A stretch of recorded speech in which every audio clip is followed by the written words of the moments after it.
డిమాండ్లు ఏంటి? ఎందుకు ఈ రోజు ఇక్కడ ధర్నా కార్యక్రమం చేపట్టడం జరిగింది? అన్న మేము ముఖ్యంగా ఇక్కడ ఎందుకు వచ్చినామంటే మేము జనగామ జిల్లా ఎంసీహెచ్ మరియు మెడికల్ కాలేజ్ నుంచి వచ్చినామన్న. మాకు ఒకటే డిమాండ్స్ అన్న. మేము గవర్నమెంట్ హాస్పిటల్లో పని చేస్తున్నాం, కానీ మాకు కనీసానికి జ్వరం వస్తే అక్కడ సిస్టర్ వాళ్ళు మన కనీసానికి ఒక గోళీ కూడా ఇవ్వరన్న.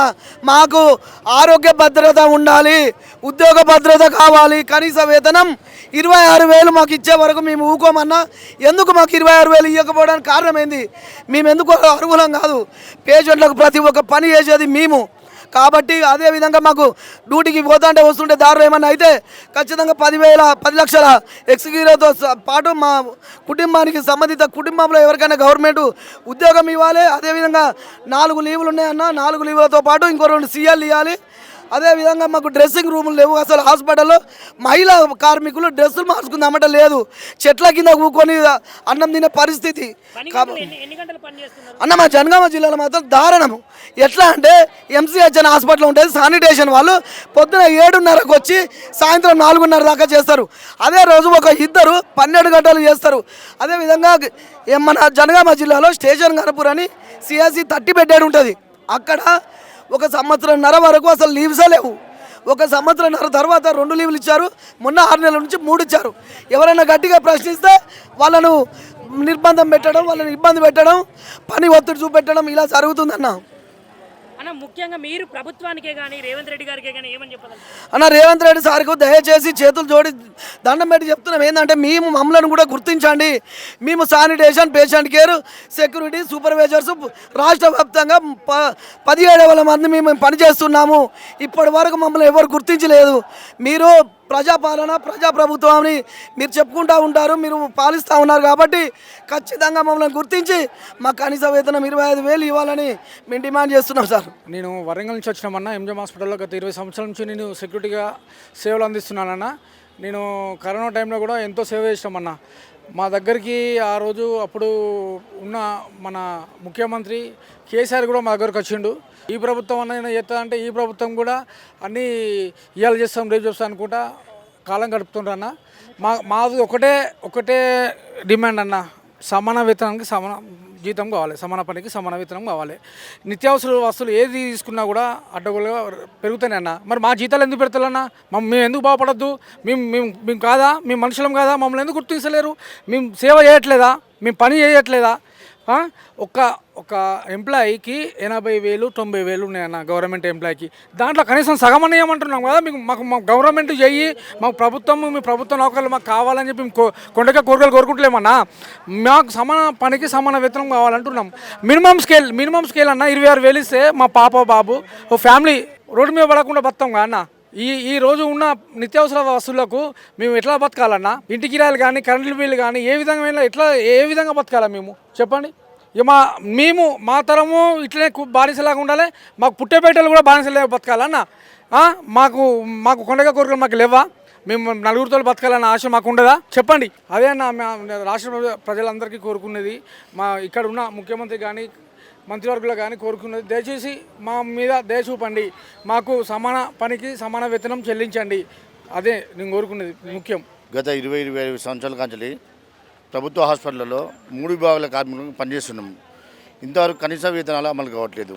కనీస వేతనాలు అమలు కాకుండా తెలంగాణ రాష్ట్రం అంతా మీ జీవితాలు బాగుపడతాయి, మీకు తెలంగాణ రాష్ట్రంలో మీ జీవితాలు బంగారమయమవుతాయి అని చెప్పి ఆ రోజు పాలకులు తీసుకొచ్చి తెలంగాణ రాష్ట్రంలో ఇప్పటివరకు చూద్దా కనీస వేతనం అమలు చేయకుండా బెడ్ సైడ్ కాంట్రాక్ట్ విధానాన్ని తీసుకొచ్చి ఆ బెడ్ సైడ్ కాంట్రాక్ట్ విధానంలో మాకు ఈఎస్ఐ లేదు, పిఎఫ్ లేదు. డబుల్ పిఎఫ్ మా కార్మికులు జీతాలకి కట్ అవుతున్నాయి. కార్మికుల జీతాలు కట్ కాకుండా ఒక పిఎఫ్ గవర్నమెంట్ కట్టాలి, ఒక పిఎఫ్ ఎంప్లాయర్ షేర్ కంట్రిబ్యూషన్ ఇట్లా ఇచ్చే విధంగా చేయాలి. కనీస వేతనం అమలు చేసి 26,000 వేతనం ఇవ్వవలసిందే కోరుచున్నాము. ఇంటిగ్రేటెడ్ ఫైనాన్స్ మేనేజ్మెంట్ సిస్టంలో తీసుకుంటామన్నారు.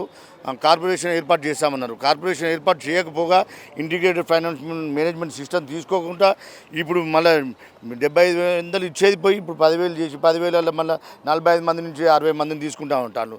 45 మంది నుంచి 60 మందిని తీసుకుంటే 10 రూపాయలతో జీతం పెరగదు. 5 ఏళ్ళు ఇప్పుడు వెట్టి సాగు చేయిస్తా ఉన్నాం. కానీ సమాన పనికి సమాన వేతనం ఇస్తామంటారు. సమాన పనికి సమాన వేతనం ఎక్కడ ఇస్తాను?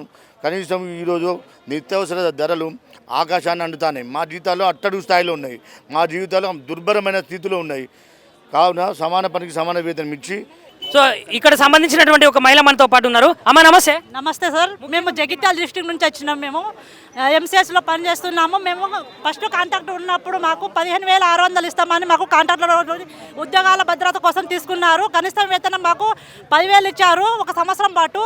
ఆ సంవత్సరం పాటు 10,000 ఇచ్చిన తర్వాత 1 ఇయర్ తర్వాత మాకు 1,000 రూపాయలు పెంచారు. ఇప్పుడు 11,000 వస్తుంది. పిఎఫ్ ఏమో 1,013 రూపాయలు కట్ అవుతుంది సార్. మాకు కనీస వేతనం మాకు 26,000 అన్న ఇవ్వాలి. ఈ కాలంలో 10,000 బతకడానికి చాలా కష్టం అవుతుంది సార్.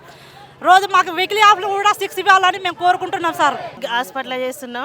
మాకు ఇంత ముందుకు 10,000 ఇచ్చేది, బెడ్ ఆఫ్ సెన్సేషన్ తగ్గిందని మాకు ఇప్పుడు 3,900 ఇస్తుంది. మా కుటుంబాలు గడవడం చాలా కష్టంగా ఉందండి. తొందరగా మాకు జీతాలు పెంచాలని కోరుకుంటున్నాం. అమ్మ ఇప్పుడు కనీస వేతనం మీకు ఎంత రావాలనుకుంటారమ్మా? మాకు కనీస వేతనం 26,000 రావాలనుకుంటున్నాం. అమ్మ ఇప్పుడు మీకు కావాల్సినటువంటి ప్రమాదవశాత్తు ఏమన్నా జరిగితే వాటికి బీమా అనేది ఇస్తున్నారా? ఇవ్వట్లేదు లేదండి. మాకు ఇప్పుడు కల్పించాలి. మాకు మరి అదే బీమా ఎంత కావాలనుకుంటారు? 10 లక్షలు. 10 లక్షలు. మరి ప్రభుత్వము చెప్పినటువంటి మాట నిలబెట్టుకున్నదా? నిలబెట్టుకోలే. మీకు ఎంత ఇస్తానని చెప్పింది?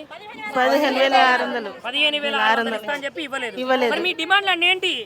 26,000 వేతనం ఇవ్వాలి. మాకు 10 లక్షల పిఎఫ్ కూడా కరెక్ట్ పడతలేదు సార్. మాకు 15,000 కట్ అయితే కట్ అవుతలేవు. 700 కట్. మేము నెల అంతా వస్తున్నాం సార్. పొద్దున వచ్చి మళ్ళీ రాత్రి సాయంత్రం 4 గంటల దాకా ఉంటున్నాం. మాకు జీతం కరెక్ట్ కూడా పడతలేదు సార్. మాకు జీతం కూడా 3 నెలలకు ఒకసారి 4 నెలలకు ఒకసారి పడుతున్నాం. మేము చేసేదే అది వస్తే మా పిల్లలకు సరిపోతలేవు. ఇండ్లు కిరాయి కట్టుకోవాలి, మా పిల్లలు బతకాలి, మేము బతకాలంటే కష్టం కదా సార్. మాకు కూడా మీకు శాలరీ పెంచాలని మేము అడుగుతున్నాం సార్. మా 15,600 జీతం ఇస్తారు. మాకు వచ్చేది 11,000. మాకు ఫ్యామిలీకి ఎటు సరిపోతలేదు. పోషించుకోవడానికి చాలా కష్టం అవుతుంది. మాకు 26,000 జీతం చేయాలి. మాకు హెల్త్ కార్డు ఒకటి కావాలి. ఇంకోటి మాకు యాక్సిడెంట్ అయినా జరిగినా కూడా మాకు 10 లక్షలు హెల్త్ బీమా 10 లక్షలు డిమాండ్ సార్. ఒకటి మాది. మరి మీకు ఇచ్చేటువంటి జీతాలు కరెక్ట్ సకాలంలో ఇస్తున్నారా? పడతలేదు సార్. పడట్లేదు అని చెప్పేసి మా డిమాండ్. ఇప్పుడు మాకు 26,000 జీతం చేయాలి. కనీస వేతనం 24,000 ఇవ్వాలి. మాకు బీమా ఉండాలి. మాకు 4 వీక్లీ ఆఫ్లతోటి ఇంకొక 6 లీవులు 2 లీవులు కావాలి. మమ్మల్ని గవర్నమెంట్ కింద మమ్మల్ని చేర్చుకోవాలి. థర్డ్ పార్టీ ఏజెన్సీ రద్దు చేయాలి. ఈ థర్డ్ పార్టీ ఏజెన్సీ రద్దు చేసి మమ్మల్ని గవర్నమెంట్ కిందకి తీసుకోవాలి. మమ్మల్ని గుర్తించాలి. ఫస్ట్ మేము నానా గుడ్డు చాకరీ చేస్తున్నాం. జనాలకి మేము చాలా గొడ్డు చాకరీ చేస్తున్నాం గవర్నమెంట్ హాస్పిటల్లో. చెత్తారం కరోనా టైంలో కూడా మేమే చేసినాం. మా ప్రాణాలు అడ్డు పెట్టి పని చేసినాం. కానీ మమ్మల్ని ఎవరు పట్టించుకోలేదు. ఖాళీ పేపర్ మాత్రమే పరిమితం అయిపోయినాయి మా బతుకులు. చెప్తున్నారు కానీ మాటలు చెప్తున్నారు కానీ ఎవ్వరు ఏం పని చేయట్లేదు. మమ్మల్ని ఎవ్వరు గుర్తించట్లేదు. మమ్మల్ని గొడ్ల కంటే కుక్కల కంటే హీనంగా చూస్తున్నారు తప్ప మమ్మల్ని పనిచేసే వాళ్ళని మేము చాలా నీచమైన పని చేస్తాం.